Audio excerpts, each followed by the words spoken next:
ডাকাত লজ্জা শরমের মাথা খাইছে, দোজকেরও ভয় নাই। যাইব না চিৎকার দিব? ইসিরে দেও দেও, গলা ফাটাইয়া চিৎকার দেও, পাড়া পড়ছি রে ডাকো, আমার কি তোমারই কলঙ্ক রটবো। দেহ তো কেমন নীলাস, পানিতে আর কতক্ষণ দাঁড়ায় থাকুম? দয়া মায়া নাই? দয়া কার আছে? এই যে দুপুর বেলা না খাইয়া এখানে বসে রয়েছি, কার জন্যে? সে বোঝে না সেই কথা? বান্দর মানুষেরে আমি দুই চোখে দেখবার পারি না। আমার কথা রাজি হইলে আমি বাঞ্জামি ছাইড়া দেব। কি কথা? সন্ধ্যার সময় আসুন পাঁচতলায়। কোন দুঃখে? আল্লাহ, দুঃখ যে কি তা বুঝামো কেমনে? একজনের জন্য মনটা উদাস উদাস করে, সারা রাত ঘুম হয় না, দুই চোখে না দেখলে মনটা পাগল পাগল করে। আসবো সে আজকা সন্ধ্যায় সেই পাঁচতলায়। ইচ্ছা। সখী, তোর তো ভয় লাগে, আসিস।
আমিও যাই।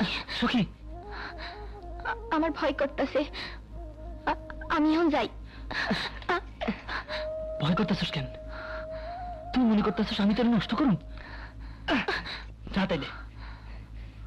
কি হলো, যাস না? কি কইবা কও? কি কমু বুঝস না? মনটা কি কয়? মন থেকে বান্ধ, অত তেলা ভালো না। জানি রে জানি, বাড়িতে মন টিকে না, কাম কাজে মন বসে না, বাবার কাছে রোজ গাইল খাই, তবু তোর কথা মনে হয়, মনে হয় সারাদিন তোরে চাইয়ে চাইয়ে দেখি।